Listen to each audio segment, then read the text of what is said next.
ఈ అనంతపురం జిల్లాలో అతివృష్టి అనావృష్టి రెండు దానిల కారణంగా కూడా పెద్ద ఎత్తున కూడా నష్టపోయారు.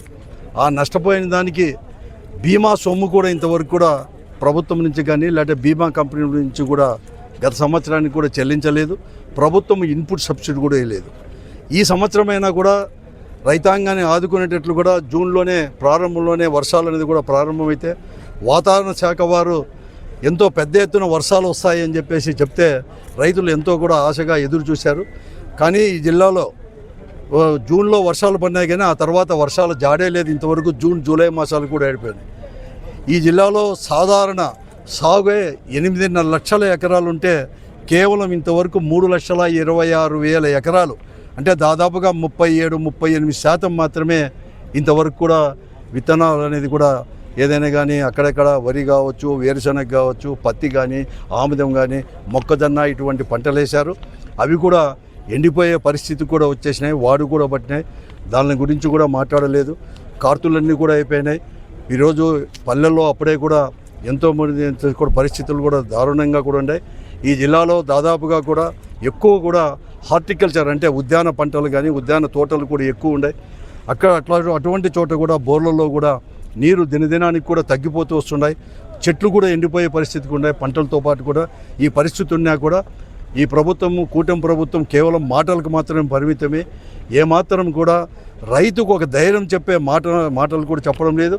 మరీ ముఖ్యంగా ఈ జిల్లాలో ప్రజాప్రతినిధులు కూడా ఎక్కడ కానీ కనీసం ఒక రివ్యూ కానీ కంటింజెన్సీ ప్లాన్ కానీ నెక్స్ట్ ఒకవేళ ఆలస్యంగా ఏమైనా వర్షాలు వస్తే ఏమి చేయాలని కానీ రాకపోతే కూడా ఏం చేయాలని చెప్పేసి ఒక కంటింజెన్సీ ప్లాన్ కూడా తయారు చేసుకునే దయనీయ పరిస్థితుల్లో కూడా ఈ ప్రభుత్వం కానీ ఈ జిల్లాలో అధికార పార్టీ ప్రజాప్రతినిధులు అందరూ కూడా ఉన్నారు. నిమ్మకు నీరెత్తినట్లు వివరిస్తున్నారు. కాబట్టి ఈరోజు వైఎస్ఆర్ కాంగ్రెస్ పార్టీ తరఫున మరీ ముఖ్యంగా ఈ పరిస్థితిని వివరిస్తూ మరి అక్కడక్కడ అవకాశాలు ఉన్న చోట బోర్ల కిందనో లేకపోతే హెచ్ఎల్సి కిందనో లేకపోతే హంద్రీ నీవా కిందనో ఈరోజు వరి కానీ పత్తి కానీ మొక్కజొన్న కానీ ఇటువంటి పంటలు వేసుకుంటే పంటల కోసమే ఏదైనా యూరియా అనేది కూడా తీసుకోవాలన్నా డిఏపి కావాలన్నా కూడా దొరకలేని పరిస్థితి.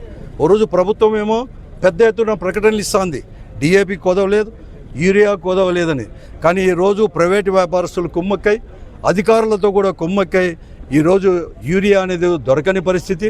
ఒక్కొక్క యూరియా మీటర్ 265 అనేది కూడా ఈరోజు ప్రైజ్ అనేది ఉంటే 50 రూపాయల నుంచి 150 రూపాయలకు అదనంగా కూడా అంటే 350 నుంచి 370-80 రూపాయల వరకు కూడా అదనంగా వసూలు చేసుకొని కూడా ఇస్తున్నారు. డిఏపి అనేది కూడా దొరకడం లేదు. కానీ ప్రైవేట్ వ్యాపారస్తుల దగ్గర పోతే మేము చెప్పిన కాంప్లెక్స్ ఎరువులు కొంటే మాత్రమే యూరియా ఇస్తామని చెప్పి కండిషన్లు పెట్టి ఈరోజు సతాయిస్తున్నా కూడా ఎక్కడ కానీ వ్యవసాయ అధికారులు కూడా వారితో కుమ్మక్కైనారు. కానీ ఈ జిల్లాలో ఎక్కడ కానీ లేకుండా పరిస్థితి కూడా ఈరోజు కూడా ఉంది. అలాగే గత సంవత్సరానికి ఇవ్వలేదు, ఇతరు కూడా ఎక్కడ కానీ ఇవ్వలేని ఆదుకోలేని పరిస్థితుల్లో ఉంది. ఈరోజు తుంగభద్ర డ్యాము పొంగి పొర్లిపోతూ ఉంది దాదాపుగా 1 నెల నుంచి కూడా. శ్రీశైలం ప్రాజెక్టులో కూడా నీళ్ళన్నీ కూడా సముద్రం పాలవుతున్నాయి.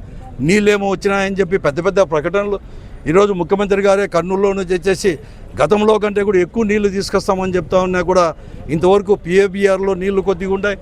ఎంపీఆర్లో డ్యాంలో నీళ్లు ఉన్నా కూడా సౌత్ కెనాల్కి కానీ నార్త్ కెనాల్కి కానీ నీళ్ళు ఇచ్చిన పాపాన కూడా పోలేదు.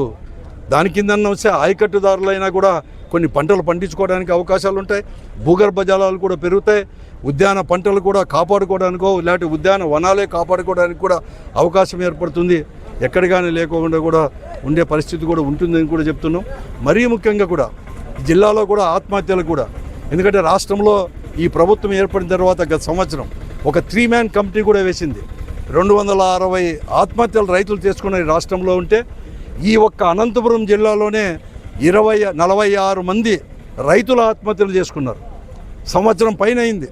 కానీ ఇంతవరకు కూడా వారి కోసం ఏమైనా కానీ ఆర్థిక సహాయం చేస్తారేమో అని చెప్పి ఇంతవరకు కూడా దాని గురించి కానీ ఆలోచన చేసేవాడు కూడా లేడు. ఈ అన్ని విషయాలపైన కూడా ముఖ్యమంత్రికి ఈ ప్రభుత్వానికి విన్నవించడానికి ఈరోజు రైతాంగం అందరూ కూడా మేమందరూ కూడా ఈ జిల్లాలో ఉండేది కూడా రైతుల యొక్క పరిస్థితి, జిల్లాలో నెలకొన్న పరిస్థితి, ప్రైవేట్ వ్యాపారులు ముఖ్యంగా ఎరువులు అమ్మేవారు అంత వాళ్ళు ఎటువంటి దోపిడీ చేస్తున్నారని చెప్పి అన్ని పరిస్థితులు కూడా కలెక్టర్ ద్వారా ప్రభుత్వానికి దానికి రిప్రజెంట్ కూడా చేశాం.